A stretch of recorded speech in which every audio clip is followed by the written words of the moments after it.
Hello नमस्कार। हम लोग भारतीय संविधान और राज्य व्यवस्था की जो क्लासें हमारी चल रही थी उनमें आगे बढ़ते हैं। हम लोग पढ़ रहे थे जो इंडियन पार्लियामेंट, भारतीय संसद और भारतीय संसद जो संविधान के भाग 5 में जो इसका सेकंड अध्याय था, हम उसको लेकर आगे चल रहे थे। हम लोगों ने जो इससे पिछला वीडियो है तो उसमें हमने आर्टिकल 85 तक कंप्लीट कर लिया। अब हम लोग 86, 87, 88, 89 और 90 ये आर्टिकल इसमें कंप्लीट करेंगे। तो जैसा कि हमने इनके बारे में पहले से चर्चा कर दी है,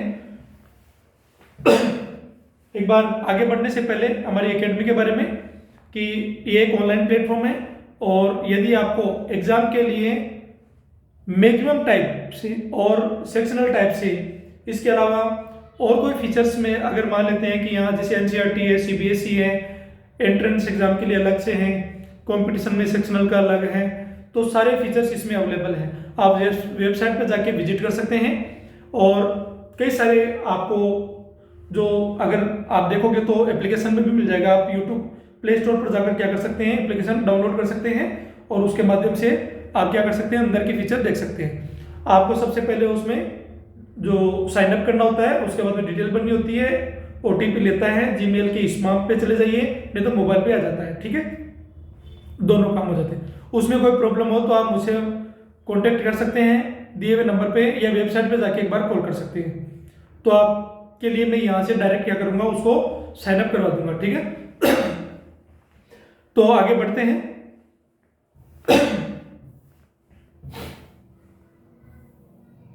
भारतीय संविधान पढ़ रहे थे और भारतीय संविधान में हम लोग पढ़ रहे थे भारतीय संसद, पार्लियामेंट। ठीक है, और पार्लियामेंट में हम लोग अब पढ़ेंगे आर्टिकल 86। ठीक है, इसमें क्या लिखा हुआ है, आर्टिकल 86, 87, 88, 89 और 90। 86 में क्या, राष्ट्रपति को सदनों को संबोधित करने और सदन को भेजने का अधिकार। 87 में क्या है, राष्ट्रपति द्वारा विशेष संबोधन करना। ठीक है, फिर बाद में है कि सदनों के संबंध में मंत्रियों और अटॉर्नी जनरल के अधिकार।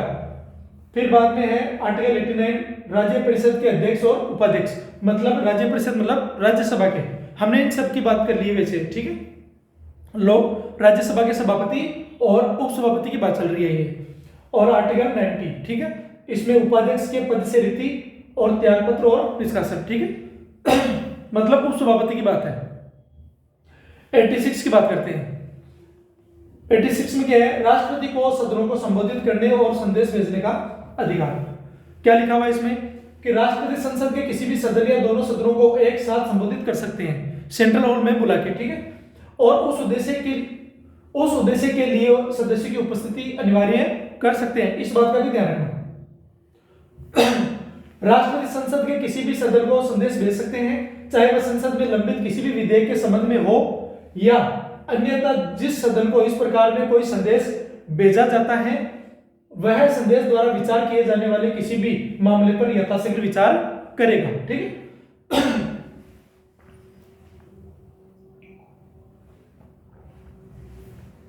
आर्टिकल 86 क्या कहता है, अभिभाषण का अधिकार,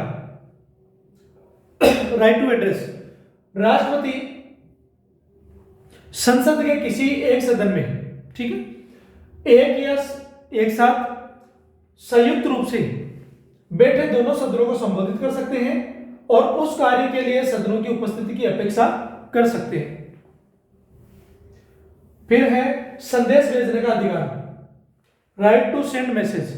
राष्ट्रपति संसद के किसी भी सदन को कोई भी संदेश भेज सकते हैं, चाहे वह किसी भी लंबित विधेयक के संबंध में हो या किसी अन्य विषय पर। जिस सदन को संदेश भेजा जाता है वह उस पर जल्द से जल्द विचार करता है। आर्टिकल 87, ठीक है, राष्ट्रपति का अभिभाषण। भारत के राष्ट्रपति में सभी कार्यकारी शक्तियां निहित होती है। प्रधानमंत्री के नेतृत्व वाली मंत्रिपरिषद राष्ट्रपति की सहायता करती है या उन्हें सलाह देती है, जो कि उस सलाह के अनुसार अपनी शक्तियों का प्रयोग करते हैं। आर्टिकल 87 में क्या है, ऐसी दो स्थितियों का उल्लेख किया गया है जब राष्ट्रपति द्वारा विशेष रूप से संसद के दोनों सदनों को संबोधित किया जाएगा और प्रत्येक आम चुनाव के बाद पहले सत्र की शुरुआत होने पर जब निचले सदन की पहली बार बैठक होगी तो राष्ट्रपति द्वारा राज्यसभा और लोकसभा दोनों को संबोधित किया जाएगा। प्रत्येक वर्ष के पहले सत्र की शुरुआत में भी राष्ट्रपति द्वारा दोनों सदनों को संबोधित किया जाएगा। मतलब होता है, आप आराम से समझिए, जैसे मान लेते हैं कि 5 साल का कार्यकाल है, तो जब नवनिर्वाचित सरकार पहली बार आती है, ठीक है, जब नवनिर्वाचित सदन में लोग आते हैं तो पहली बार जो राष्ट्रपति का अभिभाषण होता है पहली बार, तो उसको बोलते हैं, क्या बोलते हैं, विशेष अभिभाषण, ठीक है। और जो बाकी जो जितने सेशन चलते हैं, हर साल बजट पर जो चर्चा होती है, तो उससे पहले जो राष्ट्रपति आते हैं तो उनके लिए, तो उसको बोलते हैं राष्ट्रपति का भाषण, ठीक है। ये अब है राष्ट्रपति के अभिभाषण में सरकार की नीतिगत प्राथमिकताओं, आने वाले वर्ष की योजनाओं और अनिवार्य रूप से उल्लेख होता है, और अभिभाषण सरकार के एजेंडा और दिशा का व्यापक फ्रेमवर्क बताता है। मुख्य बातें क्या है, संबोधन के अवसर क्या है, लोकसभा के प्रत्येक आम चुनाव के बाद पहले सत्र की शुरुआत में, ठीक है, क्या होता है, संबोधन का अवसर। फिर है प्रत्येक वर्ष के पहले सत्र की शुरुआत में। उद्देश्य क्या है, संसद को सत्र बुलाने के कारणों से अवगत कराना और सरकार की आगामी नीतियों योजनाओं का खाका तैयार करना, ठीक है। अभिभाषण की तैयारी, यह अभिभाषण सरकार मतलब मंत्रिमंडल द्वारा तैयार किया जाता है। तैयार कौन करता है, मंत्रिमंडल तैयार करता है, और पढ़ना किसको होता है, राष्ट्रपति को, ठीक है। चर्चा, संसद के नियमों के अनुसार इस अभिभाषण में उल्लेखित विषयों पर चर्चा के लिए समय पर आवंटित किया जाता है, इसे प्राथमिकता दी जाती है। संक्षेप में, राष्ट्रपति को संसद के दोनों सदनों को विशेष रूप से संबोधित करने के लिए बाध्य करता है, और जिससे सरकार का एजेंडा और विधायी प्राथमिकताएं स्पष्ट होती है, इस बात का ध्यान रखना। 88 में क्या है, सदनों के संबंध में मंत्रियों और अटॉर्नी जनरल के अधिकार, ठीक है। भारत के प्रत्येक मंत्री और अटॉर्नी जनरल को किसी भी सदन, लोकसभा और राज्यसभा दोनों की किसी भी संयुक्त बैठक और संसद की किसी भी समिति जिनमें सदस्य नामित किया गया है, अगर वो किसी समिति का मतलब उसमें नाम है उनका, तो वो कार्यवाही में बोलने और भाग लेने का अधिकार है उसको, लेकिन वोट देने का अधिकार नहीं है। लेकिन अनुच्छेद के आधार पर मतदान करने का अधिकार नहीं है, ठीक है। आर्टिकल 88 में क्या चीज है, अधिकार क्षेत्र, पहले पढ़ते हैं, भारत का प्रत्येक मंत्री और महान्यायवादी अटॉर्नी जनरल, ठीक है। उसकी बात है अधिकार, क्या चीज पढ़ रहे हैं आर्टिकल का, इसका सार क्या है, वो अधिकार क्या है, किसी भी सदन, लोकसभा या राज्यसभा की कार्यवाही में बोलने भाग लेने का अधिकार है, सदनों की संयुक्त बैठक में भाग लेने का अधिकार है, जिस समिति के वो नामित सदस्य हो भाग लेने का अधिकार, वही चीजें जो हमने ऊपर पढ़ी है, ठीक है। वही चीज जो इसको वोट देने का अधिकार नहीं है। आर्टिकल 89, राज्य परिषद मतलब राज्यसभा के सभापति और उपसभापति की बात है, ठीक है। यहां पर इनको अध्यक्ष और उपाध्यक्ष कहा गया, वही एक ही बात है, ठीक है। चेयरमैन और डिप्टी चेयरमैन, और जो लोकसभा वाले हैं उनको स्पीकर और डिप्टी स्पीकर बोलते हैं, ठीक है। भारत के उपराष्ट्रपति राज्यसभा के पदेन अध्यक्ष होंगे। फिर राज्यसभा यथाशीघ्र परिषद के किसी सदन को अपना उपाध्यक्ष चुनेगी। ऐसा नहीं कि आप टाइम लगा दे, नहीं, इसमें यथाशीघ्र करना होता है। तथा जब भी उपाध्यक्ष का पद रिक्त हो जाए, ठीक है, तो परिषद जो है मतलब राज्यसभा किसी भी अन्य सदस्य को अपना उपाध्यक्ष चुनेगी, इस बात का ध्यान रखना। 89 में क्या चीज है देख लेते हैं वापस। भारत का उपराष्ट्रपति राज्यसभा का पदेन सभापति होगा, और राज्यसभा यथाशीघ्र अपने किसी एक सदस्य को अपना उपसभापति चुनेगी। वही जब जब उपसभापति का पद रिक्त होता है तब तब राज्यसभा किसी अन्य सदस्य को अपना उपसभापति चुनेगी, ठीक है। मुख्य बात है, सभापति, भारतीय उपराष्ट्रपति स्वतः ही राज्यसभा के सभापति होते हैं, ठीक है। उपसभापति डिप्टी चेयरमैन, और उनको चेयरमैन बोलते हैं। राज्यसभा अपने सदस्यों में से किसी एक को उपसभापति चुनती है, जो सभापति की अनुपस्थिति में सदन का संचालन करते हैं। आर्टिकल 90, राज्यसभा के उपसभापति डिप्टी चेयरमैन के पद के रिक्त होने, त्यागपत्र देने और पद से हटाए जाने से संबंधित है, ठीक है। जिसके अनुसार उपसभापति राज्यसभा का सदस्य न रहने पर सभापति को लिखित दस्तावेज देने पर और राज्यसभा के तत्कालीन समस्त सदस्यों के बहुमत से पारित संकल्प द्वारा पद से हटाए जा सकते हैं, इस बात का ध्यान रखना। लेकिन हटाने के प्रस्ताव के लिए 14 दिन की पूर्व सूचना जरूरी है। आर्टिकल 19 में क्या हो रहा है, उपसभापति का पद रिक्त होना, त्यागपत्र देना और पद से हटाया जाना। थोड़ा सा डिटेल से पढ़ लेते हैं इसको। पद का रिक्त होने का मतलब क्या है, यदि उपसभापति राज्यसभा का पद सदस्य यदि उपसभापति राज्यसभा का सदस्य नहीं रह जाता तो वह अपना पद सत्ता रिक्त कर देता है। पहली चीज तो ये।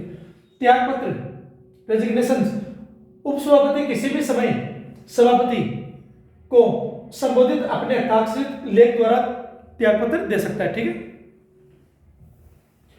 पद से हटाया जाना, और उपसभापति को राज्यसभा के तत्कालीन समस्त सदस्यों, राज्यसभा के टोटल सदस्य हैं तत्कालीन उस समय, उनका बहुमत से पारित संकल्प द्वारा हटाया जा सकता है, ठीक है।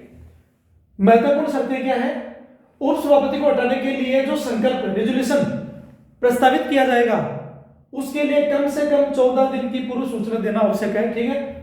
संक्षेप में आर्टिकल 19 उपसभापति के कार्यकाल की समाप्ति, त्यागपत्र और महाभियोग जैसी प्रक्रिया परंतु बहुमत और नोटिस की शर्तों के साथ में परिभाषित करता है, इस बात का ध्यान रखना, ठीक है। ये हमारा यहाँ पर कंप्लीट हो गया है, ज्यादा टाइम नहीं लगा है।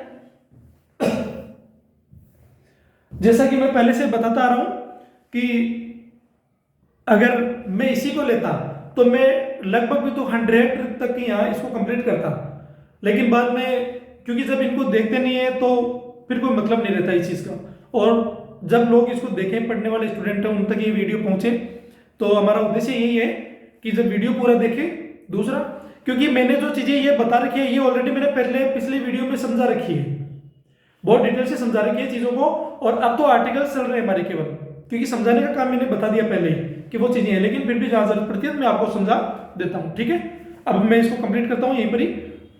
जो नेक्स्ट होगा उसके अंदर लगभग तो आर्टिकल हम लोग ले लेंगे 91 से लेकर 100 तक ले लेंगे, कंप्लीट कर देंगे इनमें, या तो नहीं फिर वही 2 भागों में पार्ट 5 जो 5 जो है वो आर्टिकल्स को कंप्लीट करते जाएंगे, तो फिर उसमें टाइम लग जाएगा, वो एक ही बात है। तो मैं एक काम कर सकता हूं कि मैं इसके साथ में दूसरा सब्जेक्ट स्टार्ट कर सकता हूं, और दूसरे सब्जेक्टों में मैं मेरे आधार में 2 चीजें हैं, या तो मैं कॉन्सेप्ट के साथ में चीजों को लेकर चलूं, या फिर मैं ओनली एग्जाम ओरिएंटेड चीजें लेकर चलूं जहां पर ये टॉपिक इंपॉर्टेंट है और इसको हम समराइज करके यहां पर डाल सकते हैं, ऐसा है। तो जहां जरूरत पड़ेगी वहां समझा भी देंगे, और वैसे जो कंटेंट है कंटेंट में कोई कॉम्प्रोमाइज नहीं किया गया है। और जैसा कि मैंने कहा कि जब एग्जाम होगा तो एग्जाम में जब रिजल्ट आएगा तब हम लोग बता देंगे, इसके अंदर जब आपके क्वेश्चंस आएंगे तब बताएंगे कि भाई हाँ देख लीजिए यहाँ से क्वेश्चंस आराम से, बस आपको यहाँ से जो पढ़ते हुए जाना है और साथ में प्रैक्टिस करते हुए जाना है। जैसे ही पार्लियामेंट का कंप्लीट होगा सेशन, कंप्लीट 151 तक कंप्लीट होगा, जैसे कंप्लीट होता है उसके बाद में क्वेश्चंस जो होंगे वो लगभग हम लोग एक बार में 1 या 2 वीडियो के अंदर में कंप्लीट क्वेश्चन करवाऊंगा इनके, ठीक है। तो आप धैर्य बना के रखें और जो वीडियो है उसको पूरा देखकर शेयर करें, ठीक है। Thank you.